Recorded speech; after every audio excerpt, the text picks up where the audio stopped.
Welcome, everybody. I'm your host, Matthew Barrett, and this is the Cover 3. Here we talk about all the latest NFL news. This is the other two people of the Cover 3, Shane Messenger and Chris Flores. We've done one earlier video, so you know who they are. And in this video, we'll be covering the NFL draft picks and their grades. So for the format, I will be taking picks 1 through 10. Chris Flores will be taking picks 11 through 22, and Shane Messenger will be grading picks 23 through 32. So, without further ado, let's get it going.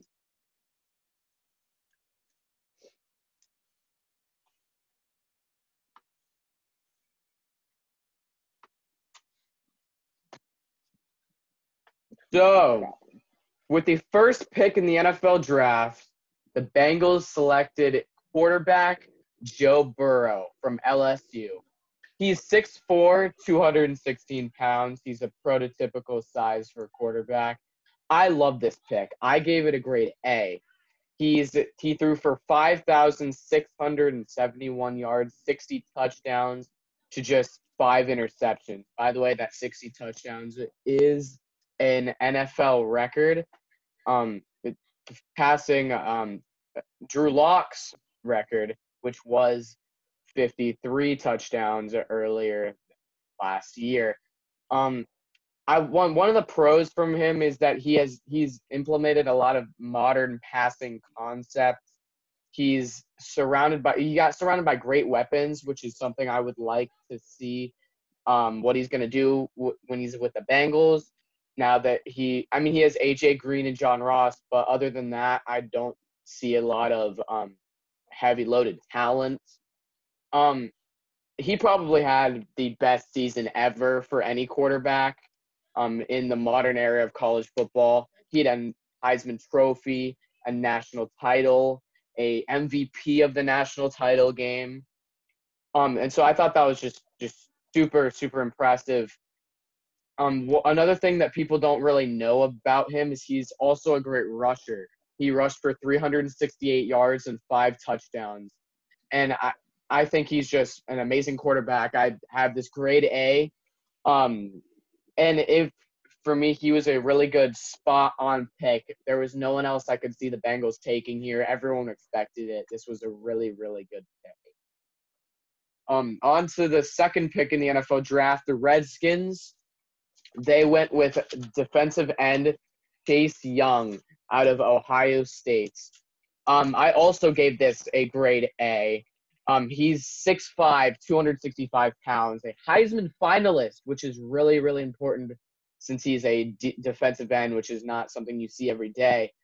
I am a Redskins fan myself. Ignore the Russell Wilson picture down there. But I'm a Redskins fan myself, and I love this pick. I've been waiting for this pick for months. He broke the record last year for most sacks in a single season by any player. He had 16.5 sacks, 6 forced fumbles, and 48 total tackles. He won almost every linebacker award there is. He won the Big Ten Defensive Player of the Year. And the Ted Hendricks Award, which are the two most notable ones. He was easily the most dominant pass rusher in the history of college football, in my opinion. He's a perfect fit for the Redskins. He's alongside Ryan Kerrigan and Jonathan Allen, some of the other D linemen for the Redskins. And I think he'll fit. They really need him. And there is no one else they could have picked that could have fit better this year. The one thing he'll help with the Redskins is that they were the worst in the rushing defense and in third down defense last season, and I'm sure that will change now that he's there. The only really the big con I could find is he had a 2-game suspension. He accepted a loan for a flight so that his girlfriend can come out and see him play. Which is really a generous thing to do. You know, I think that that's not my biggest issue with him. If he gets a 2-game suspension for accepting a loan for helping his girlfriend, that's not that bad to me. The only other con I could find was he's more of a one-trick pony. He was so good and so dominant that he only needed to use one move that entire time.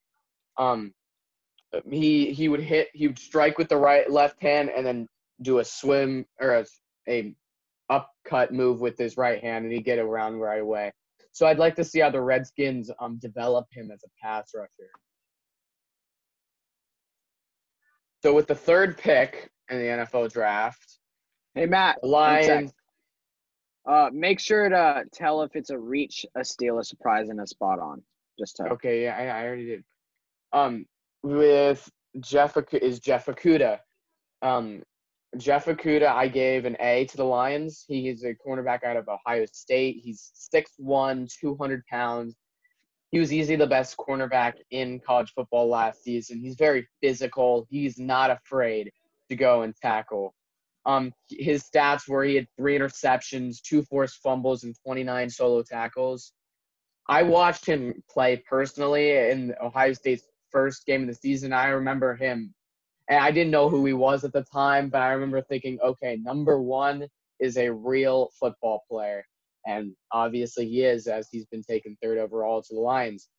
I think this is a good fit for the Lions because this is a replacement for Darius Slay, as he was shipped out to the Eagles.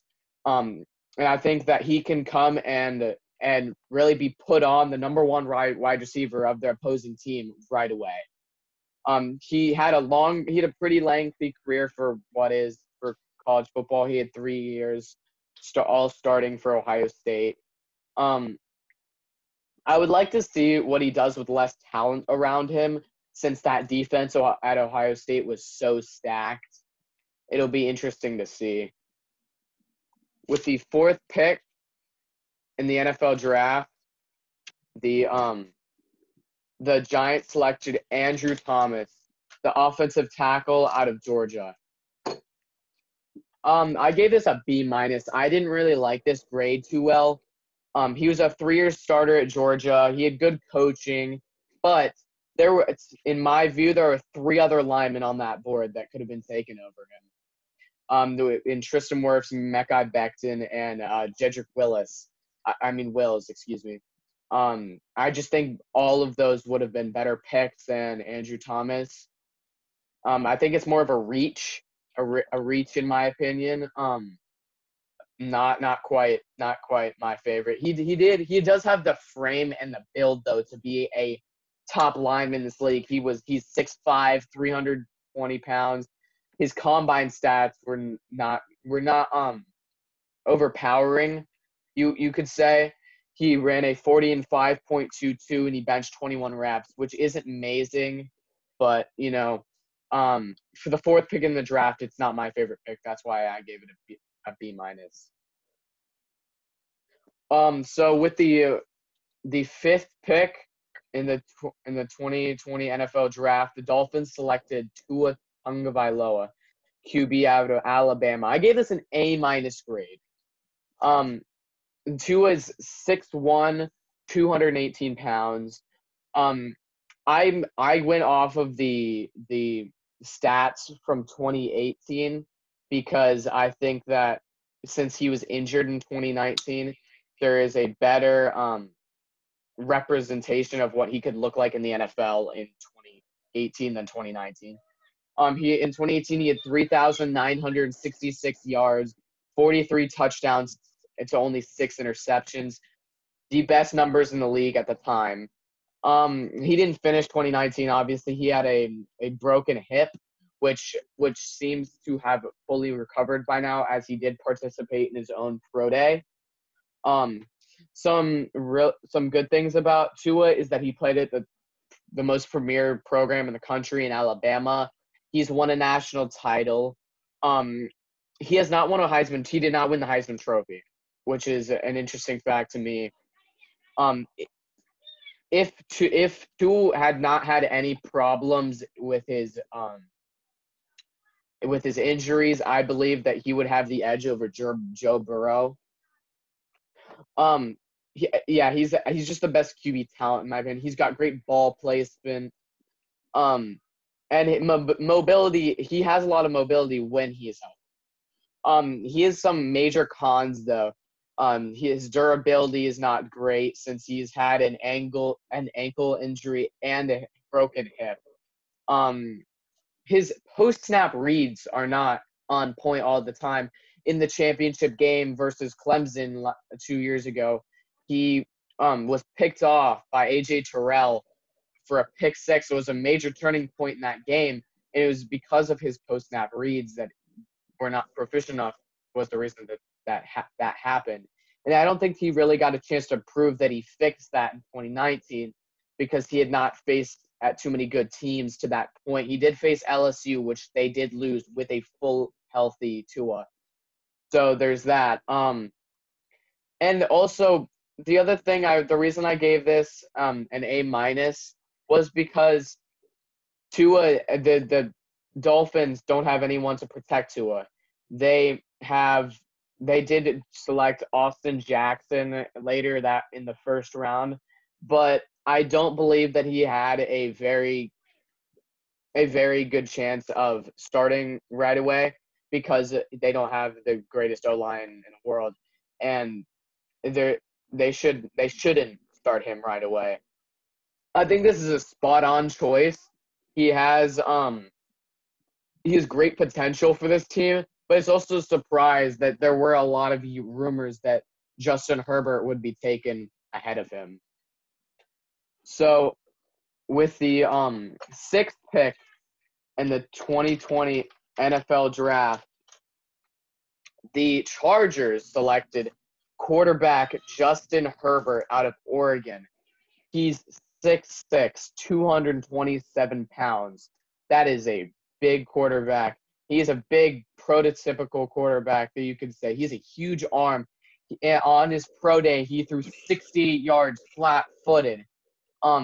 He makes throws that Tua and Joe couldn't even try to make sometimes. But the one thing I'm concerned about is that his highs are in the sky and his lows are to the ground. His comparison to me is Mitch Trubisky. He's very inconsistent. He against good defenses or better defenses, he has not performed the way you'd think a sixth-round pick quarterback would play. The ones that he did play well against, like Colorado, who is the 104th ranked defense in the country, which I don't think is a very good comparison since their defense is so bad. And being in the Pac-12, they didn't play against great defenses. Another surprising fact to me is that they ran screens 23% of the time. That is more than Cliff Kingsbury's offense, which ran screens 18% of the time with the Cardinals, which is known to be more of a screen team. But yeah, and a lot of his highlight throws that you look at, you're like, wow, that was lucky. Though either the receiver bailed him out or it was just a lucky play that the corner didn't turn around in time. So I would say that he's going to be a bust. I don't believe that he will be anything more than a Jameis Winston. So with the seventh pick in the 2020 NFL Draft, the Panthers selected Derek Brown, defensive tackle out of Auburn. He is 6'5", 326 pounds, and he's a great run stuffer. He can play at nose guard in like a three-man front or a defensive tackle position and a four-man front. So he can run a 3-4 or a 4-3. He has a lot of durability that way. He took off, which is very surprising to me. He played people like Alabama and LSU and made their offensive lines look like babies. That he's the best D lineman on the board. This was one that I predicted that I thought they were going to go with. His combine stats were pretty good. He had 28 reps on the bench and ran a 5.16 40-yard dash. And one con I see from this selection is that Justin Simmons was sitting right there at the 7th. Isaiah. They had a chance to take Justin Simmons and replace the retired Luke Kuechly, which I am just a little bit surprised about, but I gave this an A and spot on. Isaiah Simmons. Can you hear me? Isaiah Simmons, not Justin Simmons. Okay, hold on. Can you hear me a little better? Yeah. Okay, better. All right. I'm sorry about that. Technical difficulties. And then so now we move on to the 8th pick in the NFL draft, which was the Cardinals selecting safety / linebacker / corner / defensive end Isaiah Simmons from Clemson.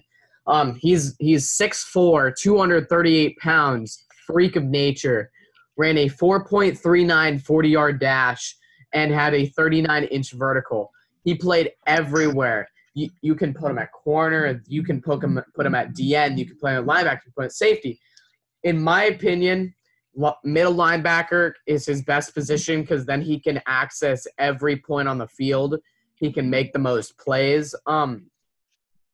He also played for a top school. He played for Clemson, and Clemson played a lot of good opponents that he showed that he's still a great, whatever you want to call him, freak of nature.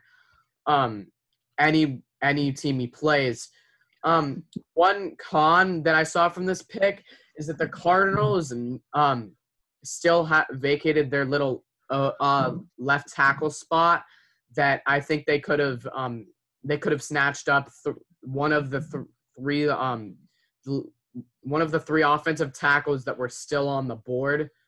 Because when the Cardinals' priorities to make Kyler Murray successful is to build around him, and they're going to need to pick an offensive tackle to make that work. And I think a good pick right there would have been Cedric Willis. So, and they already went and got Hopkins, so I think that was a good thing. This is also, to me, a steal. I think that him dropping all the way to 8 was a blessing for them. He's gonna do really great things for the Cardinals, and I think it's a really good surprise as well. Moving on to the 9th pick in the NFL draft, the Jaguars selected C.J. Henderson, the cornerback from Florida. He is 6'1", 202 pounds. He was a 3-year starter at Florida, and I think this was a really good pick for the Jags. The Jags are trying to rebuild their defense, which has kind of fallen apart in the last couple of years. They used to have one of the most prominent defenses in the NFL in 2017 when they made their big playoff run. CJ Henderson is primarily a zone corner. He's more of an A.J. Bouye type player than a Jalen Ramsey. One thing I could have seen them do is they could have gotten a defensive lineman to replace for Calais Campbell, who went to the Ravens. So that's the only really big con that I saw there. With the 10th pick in the draft, the Browns selected Cedric Wills, Jr., the offensive tackle out of Alabama. This is a great pick for the Browns. Baker Mayfield often last season forced throws because he had pressure in his face, and I think by getting this offensive tackle, he'll be able to be a guy that you can fit in right away and make a big impact for this team. He was, in my opinion, Cedric Wills, the best offensive lineman in the draft. He has great technique. His mechanics are great.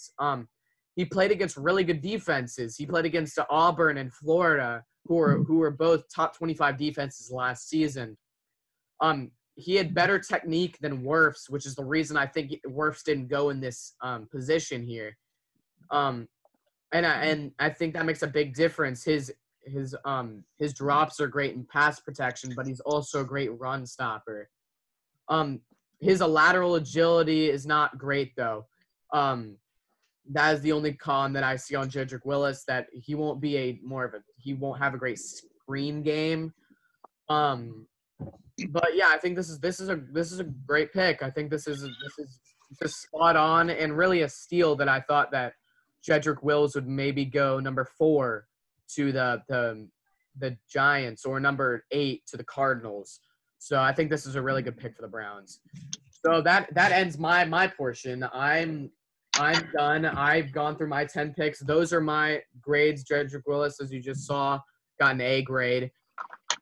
And now Chris Tate is going to take over the 11th pick and travel to 23. Chris. Yes. So the first one we got is Mechai Becton, selected by the Jets at 11.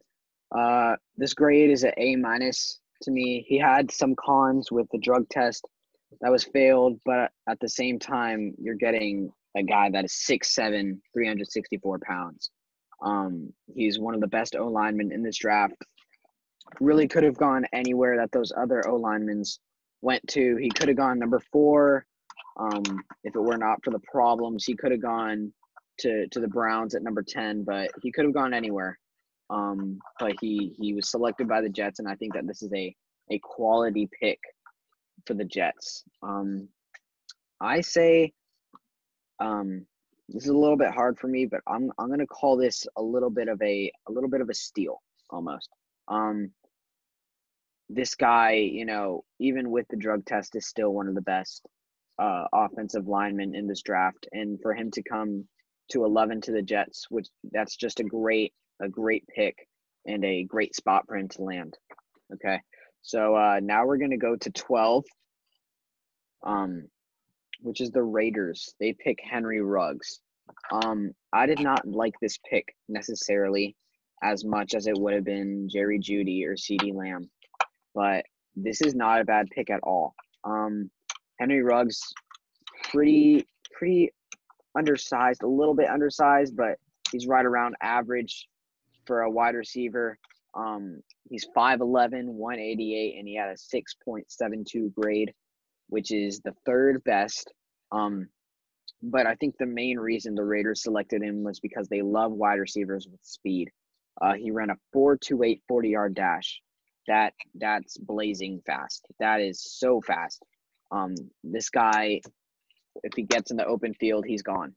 I think we all know that. We can all agree on that. This guy can outrun everyone.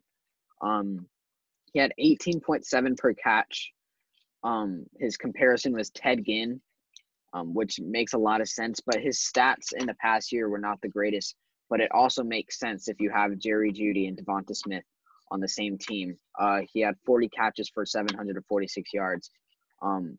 I like the pick, but would not have been my favorite pick. I personally would have gone with Jerry Jeudy or CeeDee Lamb, but this is not a bad pick. But I call it a surprise or a reach, mostly because there were better wide receivers on the board, in my opinion. So now we're going on to 13. This is a great pick from the Bucs. This is what they needed. They definitely needed an offensive tackle. They were in most mock drafts hoping to get Andrew Thomas from Georgia, but obviously he went to 4, and that is why I give this an A grade. And also I believe this is a steal or a spot on. The spot on being that they needed a tackle, and the steal being that this could have been the number 4 overall pick in this draft. And instead he dropped all the way down to 13. I think this is a complete steal. This guy is giant. He's 6'5", 320 pounds, 6'4", 8 grade. I mean, he's a big man. And added onto that, he had one of the fastest O-lineman 40-yard dashes at 4.85. That is a great 40-yard dash for a guy of this size. And I think one of the reasons that he was very highly graded was because the way he moves for his size is remarkable. This guy, you look at the 40-yard dash, you look at the way he played in college, he's smooth on the outside and he's quick. He's got quick feet. He's got great footwork. I say that this is a steal for the Bucs, and this is a great pick. That's why I give this an A. So now we're going to 14 with Javon Kinlaw. the D tackle from South Carolina. This is a B plus for me. But in my opinion, this is a little bit of a surprise. I would have thought that they would have gone with a wide receiver, but obviously they didn't. But this is still not a bad pick at all. It's just a little bit of a surprise to me. Javon Kinlaw, he was 6'5", he's 6'5", 324 pounds. The biggest con I can find is that he's really a boomer bust prospect. His grade was 650, but back to the boomer bust, he, in most analysts' eyes, he could either be one of the best in the game or one of the worst in the game. You never really know. He had good production, but he also had some really bad production. You just don't know with this guy, but much like Justin Herbert, his highs are through the roof and his lows are to the ground. But he's got a lot of upside to him, and I think he could develop as a really good rusher. Okay, so now we're gonna go to the 15th. Chris, make sure you announce the say who it is and in the beginning, and then say what team picked them and where they went to college and what position. Yep. All right, gotcha. Okay, so now we're on to 15, which is Jeudy, wide receiver from Alabama. I give this an A grade. Chris, it's 14. No, I'm on 15 now. I just passed Javon Kinlaw. Yeah, Jeudy. All right, here we go. So I give this an A grade, mostly because I believe that this is the best wide receiver in the draft. He had the highest grade in the draft with a 6.77 grade. He's 6'1", 193 pounds. He's tall. He has great hands, and once in the open field, he'll run you out. He has 4.45 speed. He was third in the FBS last year with 14 touchdowns, 68 receptions, and a whopping 1,315 yards. This guy is going to give you good production, maybe even not good, maybe more like fantastic production. He produced well at Alabama, and I think he's going to produce well at Denver. This is a steal for me. Obviously, I believe that this is the number one wide receiver in this draft, and this is spot on as well because this is a wide receiver that, they thought they were going to get more of a Henry Ruggs, and instead they get Jeudy. And to me, that's an upgrade. To me, that is a major upgrade, and this is a great pick, grade A. All right, so now we're going to go to number 16, AJ Terrell, cornerback from Clemson. I give this a B grade. Mostly because I believe that there was just better cornerbacks on the board. He's around there. I say he's around the same skill, and so that's why I don't put him lower. But I don't see him being better than guys like Christian Fulton or guys like Trayvon Diggs. But he's still a solid cornerback. He had great production at Clemson. He's 6'1", 195 pounds, and he has 6.36 grade. That is a solid corner that the Falcons just picked. And this is not a reach, steal, or surprise. I'm going to go with spot on here. They needed a cornerback.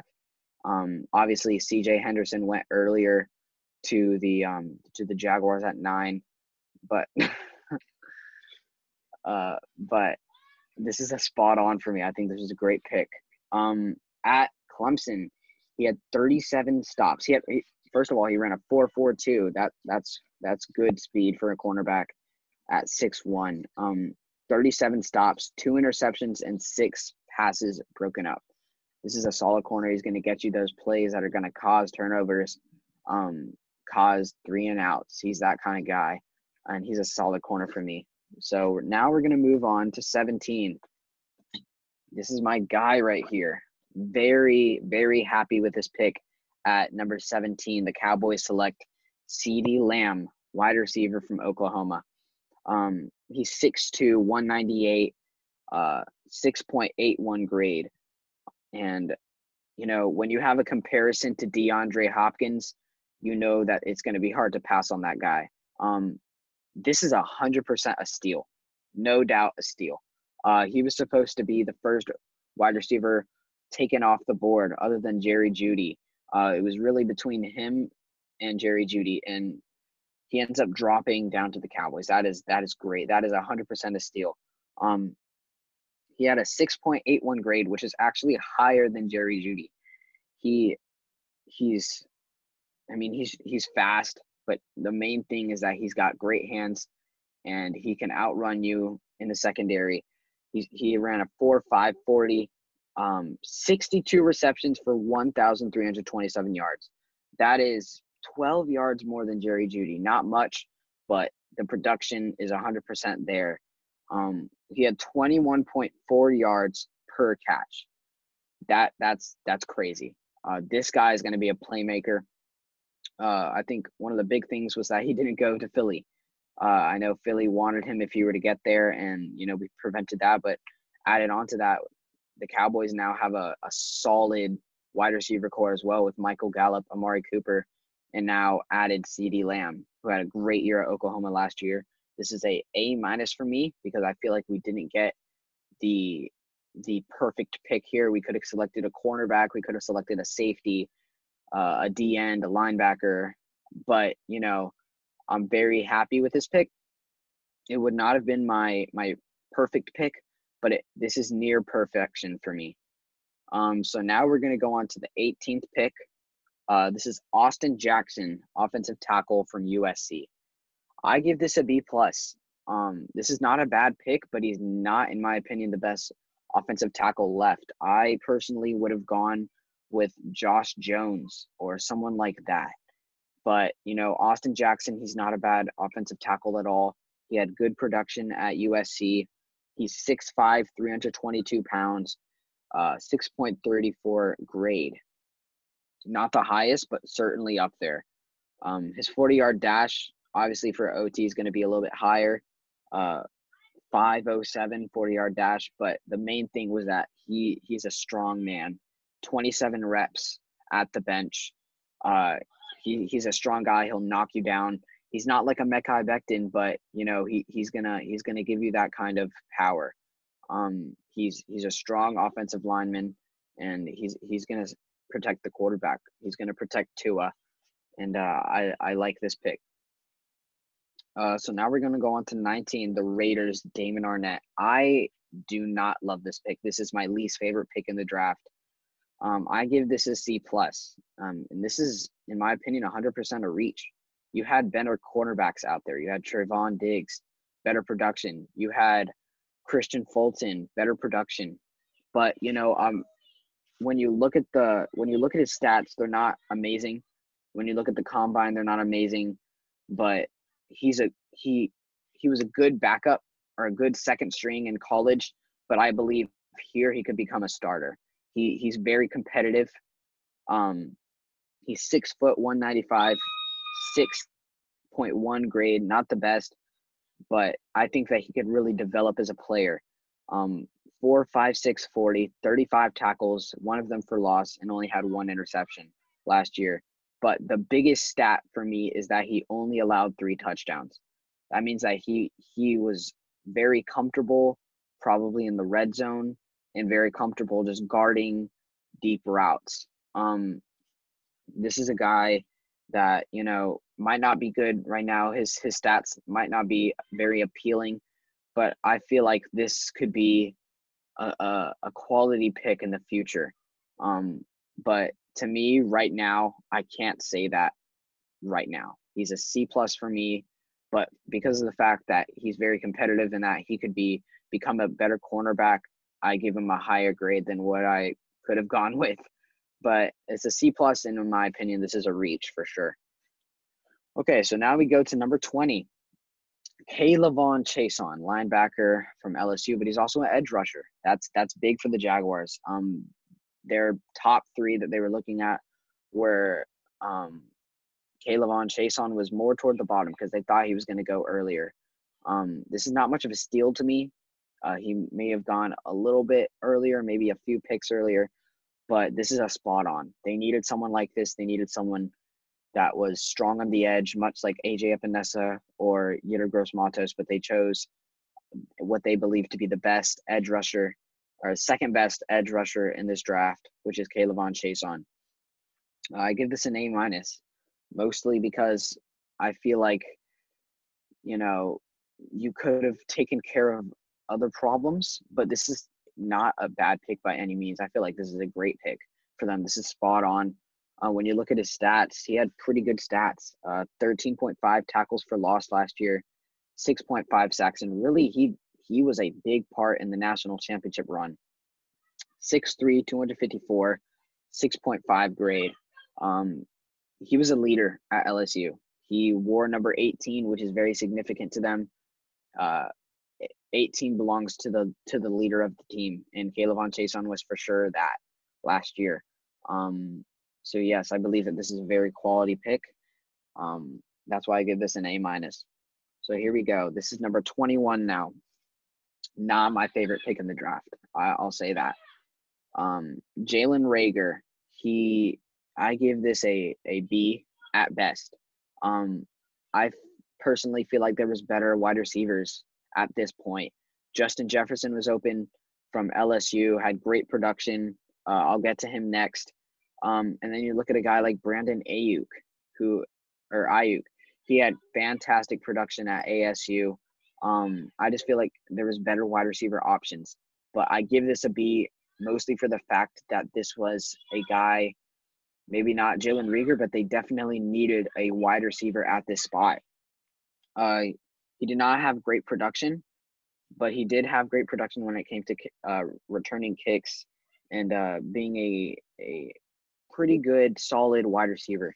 He's 5'11", 206 with a 6.36 grade, 4.47 on the dash. He's a pretty fast guy.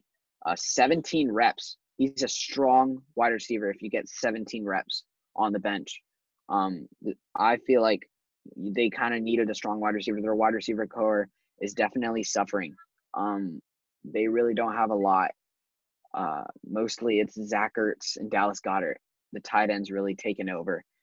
But last year at 43 receptions for 611 yards, not the greatest stats, 5 touchdowns, 14.2 average.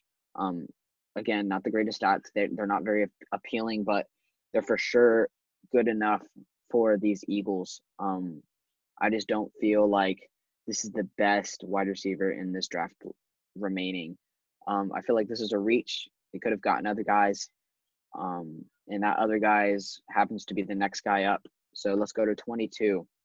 The Vikings selected Justin Jefferson, in my opinion, a better wide receiver than Jalen Reagor. This guy had fantastic production last year. He was one of the best wide receivers in the league. He was a grade A, in my opinion. This is a steal. Justin Jefferson could have gone as early as the Raiders at 19, or if they didn't get a wide receiver there, or he could have gone the earlier pick with Jalen Reagor going to the Eagles. This is a for me. I feel like this is a great pick for Justin Jefferson.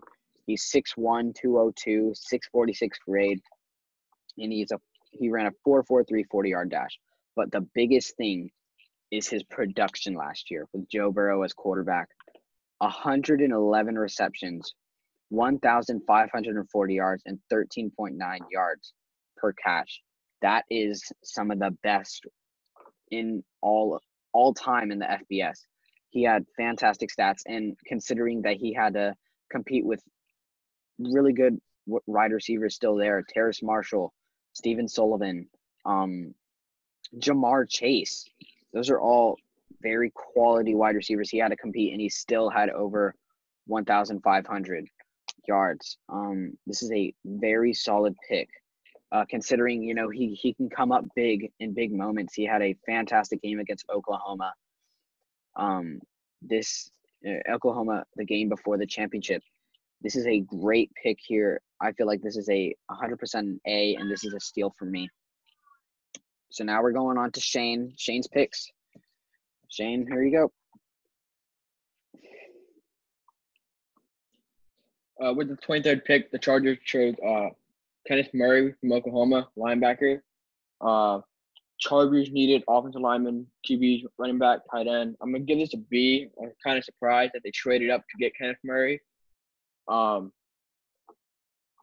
option they could have gone with Josh Jones to help out with whoever the quarterback will be, which will probably be, I think, Tyrod Taylor. Note, he had 69 solo tackles, 4 sacks, 0 interceptions, compared to Patrick Queen, only 37 solo tackles, 1 interception, and 3 sacks. Next.